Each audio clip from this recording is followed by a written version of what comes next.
नमस्कार दोस्तों आइए एक बार फिर से आप सभी लोगों का हमारे YouTube चैनल पर हार्दिक स्वागत है। दोस्तों, जैसा कि आप लोगों ने हमारे वीडियो का थंबनेल पहले ही देखा, मैं आपसे कहूंगा कि आप बने रहिए हमारे चैनल पर।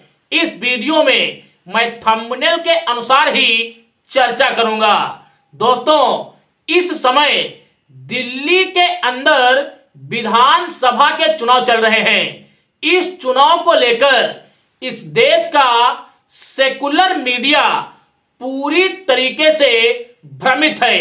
वो इस बात को नहीं समझ पा रहा है कि दिल्ली के अंदर वो किसके पक्ष में बातें करें, क्योंकि इंडिया गठबंधन के सभी घटक दल दिल्ली के अंदर अलग अलग चुनाव लड़ रहे हैं। दोस्तों, अगर यही सेकुलर मीडिया कांग्रेस के पक्ष में बातें करती हैं तो आम आदमी पार्टी के लोग इन पर बीजेपी का एजेंट होने का आरोप लगाते हैं। और अगर ये लोग आम आदमी पार्टी के पक्ष में बातें करते हैं तो कांग्रेस इन पर तमाम तरीके के उल्टे सीधे आरोप लगाती है। दोस्तों, इस देश का जो सेकुलर मीडिया है वो अब अपने ही बनाए जाल में फंस चुका है और शायद इसीलिए ये मीडिया दिल्ली के अंदर उलूल झुलूल हरकतें कर रहा है। दोस्तों, इस देश के अंदर कांग्रेस की नेत्री काबा गर्ल के नाम से मशहूर नेहा सिंह राठौर ने दिल्ली चुनाव को लेकर एक अपना काबा गीत वायरल किया है। आप पहले उनके उस गीत को सुनते चलिए, उसके बाद वीडियो में आगे हम चर्चा करेंगे। अरे झाड़ू के सरकार बा, दारू के कारोबार बा, महा घोटाले में सारा मंत्रिमंडल गिरफ्तार बा। काबा दिल्ली में काबा 14 से 24 बीत गईले, लोकपाल अब तक ना आइले। 14 से 24 बीत गईले, लोकपाल अब तक ना आइले। चौकीदार के जैसे नहीं हो रंगा सियार बा। काबा दिल्ली में काबा करोड़ों का पर्दा शीश महल में, लाखों का टॉयलेट सीट बा। करोड़ों का पर्दा शीश महल में, लाखों का टॉयलेट सीट बा। अरे पहले रहले आम आदमी अब भइले एलिट बा। अरे पहले रहले आम आदमी अब भइले एलिट बा। काबा दिल्ली में काबा यमुना जी में सीधे जाता कचरा गंदे नाले का। यमुना जी में सीधे जाता कचरा गंदे नाले का।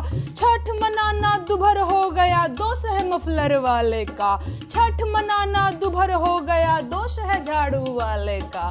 काबा दिल्ली में काबा वोट मिला पूर्वांचलियों का, सत्ता में आई सरकार। वोट मिला पूर्वांचलियों का, सत्ता में आई सरकार। लेकिन उनके गली मोहल्ले अब तक कच्चे बदबूदार। लेकिन उनके गली मोहल्ले अब तक कच्चे बदबूदार। काबा दिल्ली में काबा पुलिस जुमले वाले की प्रशासन दारू वाले का।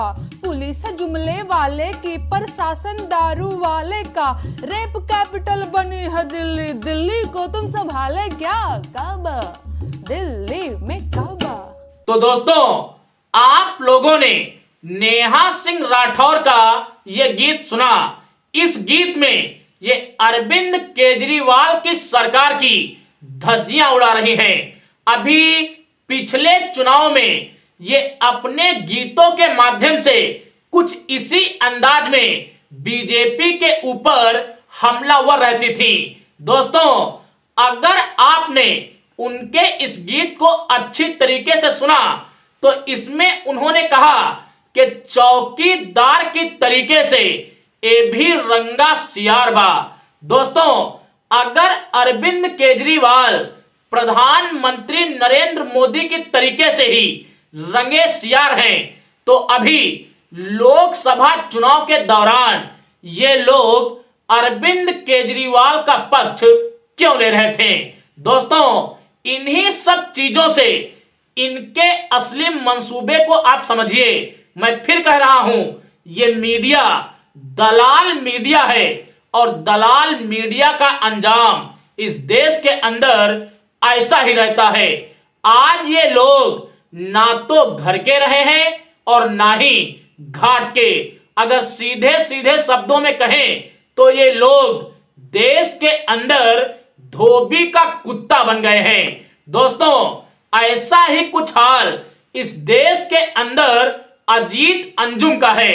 अजीत अंजुम जी ने अपने एक्स पर एक शानदार ट्वीट किया है, जिसमें वो बोल रहे हैं कि ना जाने हमने ऐसा क्या कर दिया कि जब हम दिल्ली के अंदर कांग्रेस के पक्ष में बातें करते हैं तो आम आदमी पार्टी के लोग हम पर तमाम तरीके के आरोप लगाते हैं, और जब हम आम आदमी पार्टी के पक्ष में बातें करते हैं तो कांग्रेस के लोग हम पर तमाम तरीके के आरोप लगाते हैं। और कुछ लोग तो हमें यहां तक बोलते हैं कि हम बीजेपी के गुप्त एजेंट हैं। दोस्तों, यही हाल होता है इस देश के अंदर उन लोगों का जिनकी अपनी वैचारिकी नहीं होती है। यही हाल होता है इस देश के अंदर उन दलालों का जो चंद शोहरत में अपना जमीर गिरवी रख देते हैं।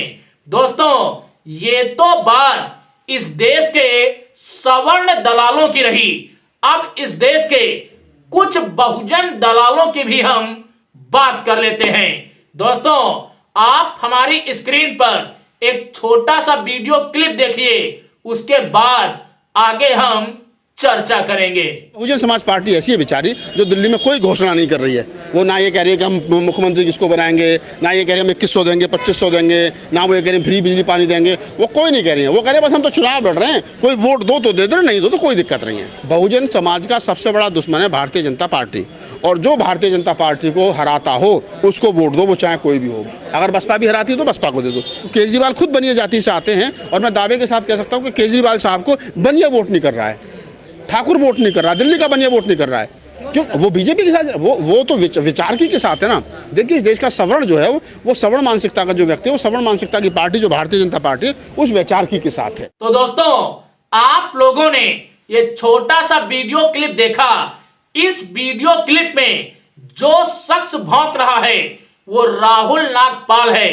दोस्तों, राहुल नागपाल अपने बयान में अपनी भड़ास निकालते हुए बसपा सुप्रीमो मायावती जी को टारगेट कर रहा है कि मायावती दिल्ली के अंदर सिर्फ और सिर्फ चुनाव लड़ रहे हैं। ना तो उनका कोई घोषणा पत्र है, ना ही उनकी कोई पॉलिसीज है। दोस्तों, घोषणा पत्र को लेकर राहुल नागपाल बहन जी को टारगेट कर रहा है। तो मैं राहुल नागपाल से एक सवाल करूंगा कि आप बताओ कि 13 साल सरकार में रहकर अरविंद केजरीवाल ने जो घोषणाएं की थी, क्या उन्होंने उन घोषणाओं को पूरा किया? अगर अरविंद केजरीवाल ने दिल्ली की जनता से किए गए वादों को पूरा किया होता तो आज फिर दिल्ली की जनता को बरगलाने के लिए इन्हें अपना घोषणा पत्र लेकर नहीं आना पड़ता, बल्कि ये अपने शासन काल में किए गए कार्यों के दम पर ही जनता से वोट मांगते। लेकिन जनता के लिए इन्होंने ऐसा कुछ किया ही नहीं जिसके दम पर ये जनता से वोट मांग सकें। दोस्तों, अपने इसी बयान में राहुल नागपाल एक बात बोल रहा है कि दिल्ली का बनिया, दिल्ली का ठाकुर और दिल्ली का ब्राह्मण अरविंद केजरीवाल को वोट नहीं कर रहा है, क्योंकि अरविंद केजरीवाल आरएसएस की विचारधारा पर नहीं चल रहे हैं और सवर्ण उसी को वोट देगा जो उनकी वैचारिकी को आगे बढ़ाएगा। दोस्तों, मैं राहुल नागपाल से यह सवाल करूंगा कि जिस तरीके की तस्वीरें सोशल मीडिया पर अरविंद केजरीवाल की वायरल हो रही हैं, उससे क्या लगता है अरविंद केजरीवाल इस देश में बाबा साहब अंबेडकर की वैचारिकी को आगे ले जा रहा है? दोस्तों, राहुल नागपाल जैसे लोग इस समाज के लिए नासूर हैं, क्योंकि ये लोग दूसरों को तो उनकी वैचारिकी समझा रहे हैं, लेकिन खुद अपनी वैचारिकी को दफन कर रहे हैं। अगर वैचारिकी के प्रति इनके अंदर इतना ही सद्भाव होता तो ये दिल्ली के अंदर किसी अपनी वैचारिकी वाली पार्टी को सपोर्ट करते। लेकिन सपोर्ट तो दूर है, ये लोग दिल्ली के अंदर बहुजन समाज पार्टी का उपहास कर रहे हैं।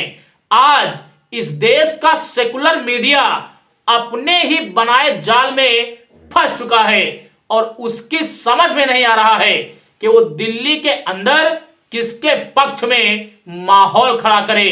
अगर कांग्रेस के पक्ष में बातें करता है तो आम आदमी पार्टी अपना फंड रोक देगी, और अगर आम आदमी पार्टी के पक्ष में बातें करता है तो कांग्रेस इनका फंड रोक देगी।